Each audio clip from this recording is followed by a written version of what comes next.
تم واپس کب جاؤ گے؟ اس کے سامنے کھانا رکھتے ہوئے وہ اس سے پوچھنے لگ گئی تھی، جبکہ اروم بھی ان کے ساتھ ساتھ ان کے کام کرنے میں ان کی ہیلپ کر رہی تھی۔ وہ نوٹ کر رہا تھا کہ آج کل وہ بہت زیادہ ان کے ساتھ رہتی تھی۔ ان کے ملازم بھی اکثر بتاتے تھے کہ اروم بھی آئی ہوئی ہیں اور وہ میڈم کے ساتھ ہیں۔ کبھی وہ فون کرتا تو اس کے ساتھ وہ باہر گئی ہوئی ہوتی، کبھی فون کرتا تو وہ ان کے کمرے میں کوئی فلم دیکھ رہی ہوتی، کبھی کبھار وہ دونوں کچن میں ہوا کرتے تھے۔ وہ بے شک ان سے ان کا حال نہیں پوچھتا تھا، لیکن فون پر مسلسل وہ سارے ملازموں سے رابطے میں تھا۔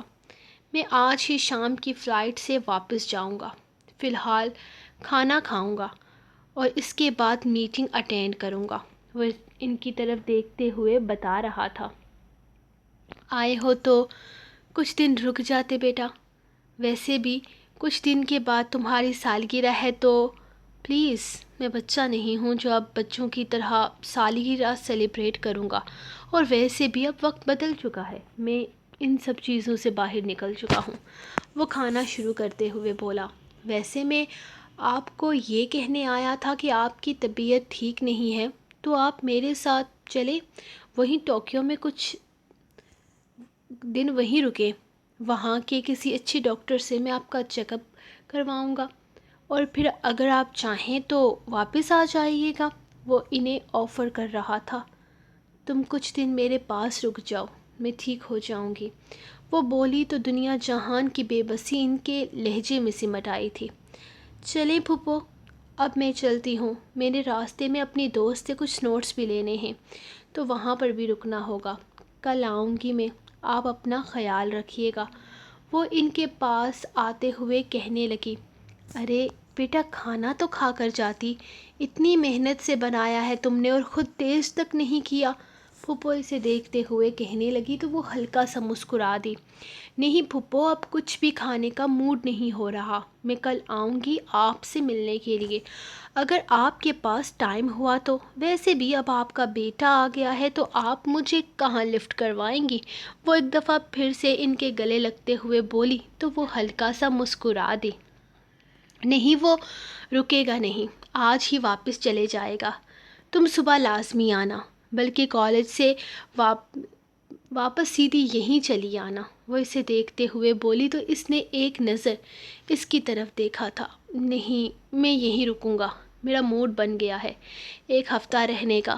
وہ پھر سے بولا تو وہ بے یقینی سے اس کی طرف دیکھنے لگی، آپ ایسے کیا دیکھ رہی ہیں، کیا چاہتی ہیں، چلا جاؤں یہاں سے؟ وہ انہیں دیکھتے ہوئے بولا تو وہ فوراً 90 میں سر ہلا گئی تھی۔ اس کے انداز پر وہ ہلکا سا مسکرا دیا، جبکہ اروم ان سے ملتی باہر نکل گئی تھی۔ مجھے بہت خوشی ہو رہی ہے کہ تم یہاں پر رکو گے، وہ بہت خوشی سے بولی تھی، جبکہ اس نے جواب میں کچھ بھی نہیں کہا تھا۔ ارے یہ کیا اروم، آج کل تم یہیں پر ہو، کیا ہوا، پھپھو کے گھر نہیں جا رہی؟ بابا نے شام کو گھر آتے ہی اسے دیکھ کر پوچھا تھا۔ وہ روز شام کو پھپھو کے پاس چلی جاتی تھی، ویسے بھی جب سے اس کی ماں دنیا سے گزری تھی وہ اکیلی ہو گئی تھی اور اب تو عروج بھی اس کے ساتھ نہیں ہوتی تھی، تو ایسے میں پھپھو اس کا سب سے بڑا سہارا بن چکی تھی۔ وہ اکثر ان کے پاس شام میں چلی جاتی تھی اور پوری شام ان کے ساتھ گزار کر رات دیر سے گھر واپس آتی تھی، کبھی کبھی تو پھپھو خود اسے چھوڑنے تک آتی تھی۔ بابا میرا دل تو کر رہا تھا، لیکن آج کل پھپھو کا بیٹا آیا ہوا ہے نا، تو میں چاہتی ہوں کہ پھپھو تھوڑا سا وقت اس کے ساتھ گزارے۔ وہ بے شک پھپھو سے زیادہ پیار نہ کرے، انہیں اپنا سوتیلا سمجھے، لیکن وہ اس سے بہت پیار کرتی ہیں اور میں انہیں بالکل ڈسٹرب نہیں کرنا چاہتی، میں سوچ رہی ہوں کہ جب وہ واپس چلا جائے گا تب میں پھپھو سے ملنے جاؤں گی، اس نے مسکراتے ہوئے کہا۔ ارے بیٹا وہ تو سارا دن دفتر میں گزارتا ہے، تمہاری پھپھو سارا دن گھر پر اکیلی ہوتی ہے، تم جب چاہے اس سے ملنے جا سکتی ہو، دن میں چلی جایا کرو اس کے پاس، ویسے بھی گھر پر اکیلی بور ہی ہوتی ہو، بابا نے بتایا۔ کیا مطلب، پھپھو کا بیٹا ان کے ساتھ نہیں ہوتا دن میں؟ کتنی غلط بات ہے نا بابا، وہ اس سے اتنا پیار کرتی ہیں۔ کچھ نہیں، کام کا تو چھوڑ کر پھپھو کی فکر کرے، اور کچھ نہیں، کچھ دن کام چھوڑ کر پھپھو کی فکر کرے۔ قسم سے مجھے ان کا بیٹا بالکل اچھا نہیں لگتا۔ وہ منہ بناتے ہوئے بولی تو بابا ہلکا سا مسکرا دیے۔ ایسا نہیں کہتے بیٹا، تمہاری پھپھو کی جان ہے، وہ انہوں نے سمجھایا، جبکہ وہ منہ بسور گئی۔ مجھے آج ایک پارٹی پر جانا ہے اور آپ بھی میرے ساتھ آئیں، وہ بار بار کہہ رہا تھا، اور آپ کو پتہ ہے کہ مجھے اس طرح کی پارٹیز میں جانے کی عادت نہیں ہے۔ میں ٹوکیو میں کسی طرح کی پارٹی اٹینڈ نہیں کرتا تھا، اور وہاں پر کوئی مجھے اس طرح پارٹی پر آنے کے لیے فورس بھی نہیں کرتا تھا۔ سو اب آپ کو میرے ساتھ آنا ہے۔ اب جلدی سے تیار ہو جائیں، ہم ساتھ چلیں گے۔ وہ ان سے کہتے ہوئے اپنے روم کی طرف جانے لگا۔ بیٹا میں کیسے جا سکتی ہوں؟ تمہیں تو پتہ ہے جب سے عاصم دنیا سے گئے ہیں میں کسی طرح کی پارٹی میں جانا چھوڑ چکی ہوں، اور اب مجھے اچھا بھی نہیں لگتا اس طرح پارٹیز اٹینڈ کرنا۔ وہ اسے دیکھتے ہوئے کہنے لگی، او کم آن، میرے بابا دنیا سے جانے سے پہلے آپ کو یہ کہہ کر نہیں گئے کہ اب آپ زندگی جینا چھوڑ دیجئے۔ چلے میرے ساتھ، آپ کو میرے ساتھ پارٹی میں آنا ہوگا۔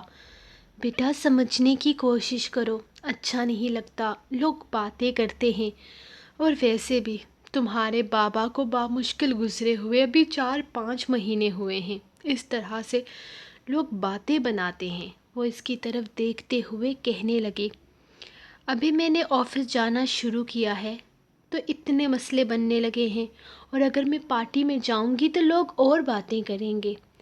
دیکھو بیٹا، ایک ایسی عورت جس کے ساتھ اس کا شوہر ہو، وہ یوں پارٹیز میں جاتی، آگے پیچھے ہر طرف جاتی، اچھی لگتی ہے، لیکن جس عورت کا شوہر اس کا ساتھ چھوڑ چکا ہو، اس عورت کو دنیا سے تھوڑا کٹ کر رہنا پڑتا ہے۔ مسز سومیا عاصم خان، مجھے کبھی نہیں لگا تھا کہ آپ اتنی اولڈ فیشن ہو سکتی ہیں۔ خیر، میں آپ کے ساتھ ہوں، کہہ تو رہا ہوں، کیا مسئلہ ہے آپ کو؟ اور کوئی باتیں کیوں کرے گا ہمارے بارے میں؟ کہ ہماری زندگی ہے اور اسے ہم اپنے طریقے سے گزاریں گے۔ تیار ہوں آپ؟ میں ریڈی ہو کے آتا ہوں، ہم دونوں ساتھ اس پارٹی میں جائیں گے۔ وہ انہیں دیکھتے ہوئے ذرا سخت لہجے میں کہتا اوپر چلا گیا تھا، جبکہ وہ مجبور ہو گئی تھی۔ پارٹی میں ان کا استقبال بہت اچھے طریقے سے کیا گیا تھا۔ یہاں پر عروج اور وجدان بھی موجود تھے، انہیں بھی اس پارٹی میں انوائٹ کیا گیا تھا۔ عروج اسے اپنی پھپھو کے ساتھ دیکھ کر بہت زیادہ خوش تھی، جبکہ اسے آج ہی یہ بات پتہ چلی تھی کہ عروج اور وجدان کی رخصتی بھی ہو چکی ہے، اور عروج اپنی زندگی میں آگے بھی بڑھ چکی ہے۔ عروج کو کسی زمانے میں وجدان پسند نہیں تھا، لیکن آج اسے دیکھ کر ایسا لگتا تھا کہ وہ دونوں ایک دوسرے کے ساتھ بہت خوش ہیں۔ ایسی خوشیوں پر اس کا بھی حق تھا، لیکن وہ جانتا تھا کہ ایسی ہی کسی پارٹی میں وہ ایک دن وجاہت کے ساتھ اروم کو یوں باہوں میں باہیں ڈالے دیکھ کر ٹوٹ جائے گا۔ ہاں، وہ اس لمحے سے بھاگتا تھا، اسی لیے تو وہ پاکستان نہیں آتا تھا۔ وہ اس لڑکی کو کسی اور کے ساتھ سوچ ہی نہیں سکتا تھا، یہ سوچ ہی اسے بکھیر کر رکھ دیتی تھی۔ کیسے برداشت کرے گا وہ اس تکلیف کو؟ بہت خوشی ہوئی آپ ہماری پارٹی میں آئے شاذل صاحب۔ عاصم صاحب کو دیکھا کرتے تھے اس طرح کی پارٹیز اٹینڈ کرتے ہوئے، لیکن ان کے جانے کے بعد آپ نے سب کچھ بہت اچھے سے سنبھال لیا ہے۔ مسز عاصم، آپ کو اتنے عرصے کے بعد دیکھ کر خوشی ہو رہی ہے۔ ہم اس دن کا انتظار کریں گے جب آپ کے ساتھ آپ کی مدر کے ساتھ آپ کی مسز بھی ہوں گی۔ پارٹی کا ہوسٹ انہیں دیکھتے ہوئے بول رہا تھا، جب اس کا دھیان سامنے وجاہت کی طرف گیا تھا، وہ بھی اس پارٹی میں انوائٹڈ تھا۔ وہ سمجھ سکتا تھا بزنس کی دنیا میں وہ بھی اپنا نام بنا رہا تھا، ایسی پارٹیز میں اس کا ہونا عام سی بات تھی۔ لیکن وہ لڑکی کون تھی جو اس کے ساتھ تھی؟ کون تھی وہ جس کی باہوں میں باہیں ڈالے وہ بے باکی سے ہر طرف گھوم رہا تھا؟ کبھی اس کے گالوں کو چومتا، کبھی اس کی کمر میں ہاتھ ڈالتا، کبھی اس کے ہاتھ تھام کر کہکے لگاتا۔ یہ سب کچھ کیا تھا؟ صاف ظاہر تھا کہ وہ اس لڑکی کے ساتھ اس کا افیئر چل رہا ہے۔ جس طرح وہ بے باکی سے اس لڑکی کو لیے ہر طرف گھوم رہا تھا، صاف ظاہر تھا کہ وہ دونوں ایک دوسرے کو ڈیٹ کر رہے ہیں۔ اگر یہ دونوں ایک دوسرے کو ڈیٹ کر رہے ہیں تو وہ اروم کے ساتھ بے وفائی کر رہا تھا، اسے نکاح کے بندھن میں باندھ کر یوں عیاشیاں کر رہا تھا، اور اسے لگ رہا تھا کہ شاذل خان اسے ایسا کرنے دے گا، تو ایسا کبھی نہیں ہو سکتا تھا۔ وہ اروم کے ساتھ اسے بے وفائی تو ہرگز نہیں کرنے دینے والا تھا۔ وہ غصے سے ہر چیز کو اگنور کیے اس کی طرف بڑھا تھا۔ سو گائز، یہ تھی آپ لوگوں کی آج کی ایپیسوڈ۔ ہم ملیں گے نیکسٹ ایپیسوڈ میں کل، تب تک کے لیے اپنی رائٹر کو دیں اجازت، اور دعاؤں میں یاد رکھیں اس ناول کی ایپیسوڈ لمبی نہیں ہو سکتی، کیونکہ مجھے بہت لوگوں نے کہا ہے لمبی دو، یہ لمبی نہیں ہو سکتی کیونکہ آلریڈی دوسرے ناول کی ایپیسوڈ بہت زیادہ لانگ آ رہی ہے، تو اسی کو لکھتے ہوئے مجھے پورا دن لگ جاتا ہے، اس کو لکھنے کے لیے مجھے الگ سے ٹائم نکالنا پڑتا ہے، تو سوری، ایسا ممکن نہیں ہے۔ ہم ملیں گے نیکسٹ ایپیسوڈ میں کل، تب تک کے لیے اپنی رائٹر کو دیں اجازت، اور دعاؤں میں یاد رکھیں۔ اللہ حافظ۔